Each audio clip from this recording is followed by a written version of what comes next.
مفتی صاحب ہمارے ساتھ موجود ہیں. مفتی صاحب سے میں یہ پوچھنا چاہوں گی کہ مفتی صاحب مجھے یہ بتائیے کہ کون سی ایسی خواہشات ہیں جو کہ جائز ہیں اور کون سی ناجائز ہیں؟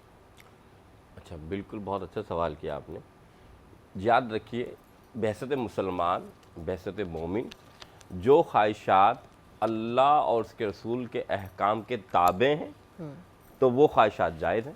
جو خواہشات اللہ اور رسول صلی اللہ علیہ وسلم کے احکام کے مترادف ہیں، منفی ہیں، تو وہ احکام اور وہ خواہشات بالکل ناجائز ہیں. اچھا. اب یاد رکھیے گا، اللہ تعالیٰ نے ہمیں بحت ہی پیاری دو چیزیں عطا فرمائی، ایک قرآن اور اہل بیت، اور ایک اللہ تعالیٰ نے فرمایا کہ ہم قرآن حکیم کو جب پڑھتے ہیں اور حضور کی سیرت کو جب ہم دیکھتے ہیں تو ہمیں معلوم چل جاتا ہے کہ اللہ تعالیٰ نے ہمیں کس طریقے سے خواہشات جو ہے ان کو حق کرنے کا قبول فرمایا اور کیسے ہم اپنی زندگی کو بہتر طور پر لے سکتے ہیں. ایسا نہیں ہے کہ انسان بعثت مسلمان جو جائز خواہشات پوری نہیں کر سکتا. اللہ تعالیٰ نے یہ فرمایا کھانا کھانے کا ہم کہتے ہیں تو اللہ تعالیٰ نے کبھی بھی حلال رزق سے منع نہیں فرمایا. ہاں، اس کے برعکس اب حرام رزق کھائیں اس کے لیے ممانعت ہے.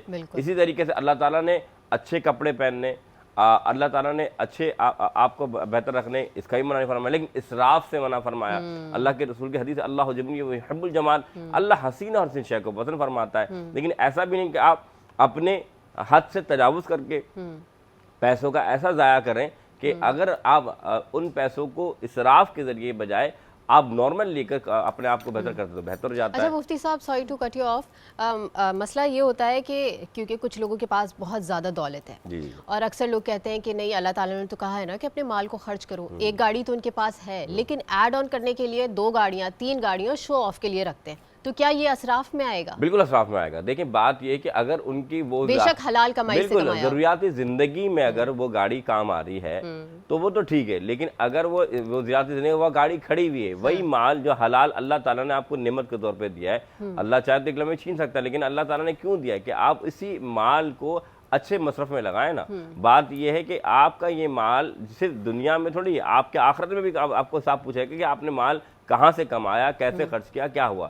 اچھا، ایک بات میں بہن نے جو عرض کی تھی اس کو تھوڑا آگے بڑھانا چاہتا ہوں کہ آج جو آپ نے بہت اچھا سوال کیا تھا، تربیت جو بچوں کی اسکول میں ہو رہی ہے اور مسئلہ کیا آ رہا ہے کہ جو نفس ہے نا، جسے کہتے ہیں کہ اس کی ہم شروع سے بچوں کو کیسے پیروی کرواتے تھے. یاد رکھیے کہ ہمارے مدارس میں یہ ہوتا تھا کہ ہم اپنے استادوں کی چپلیں اٹھاتے تھے، ہم اپنے استادوں کے ہاتھ کو چومتے تھے.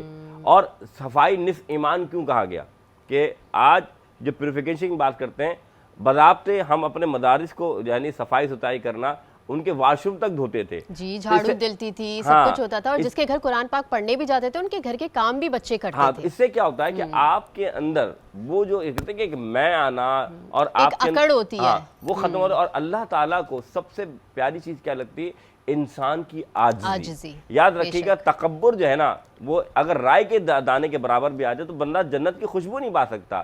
تو یہ کب شروع ہوتا ہے؟ یہ تربیت کا ماحول بچے کی زندگی سے، اس ادارے سے، اس مدرسے سے، اس اسکول سے شروع ہوتا ہے. تو بہت ضروری ہے کہ ہم اپنے بچوں کو خاص طور پہ آج چاہے اسکولز میں ہوں یا مدارس میں ہوں، ہم اپنے بچوں کی تربیت کریں کہ اپنے استاد، کیونکہ آج استاد کے ساتھ اب ہم دیکھیں وہ سمجھتے ہیں ہمارے ماں باپ فیس دے رہے ہیں تو فور گرانٹ ہیں، استاد ہوں گے اپنے گھر کے لیے.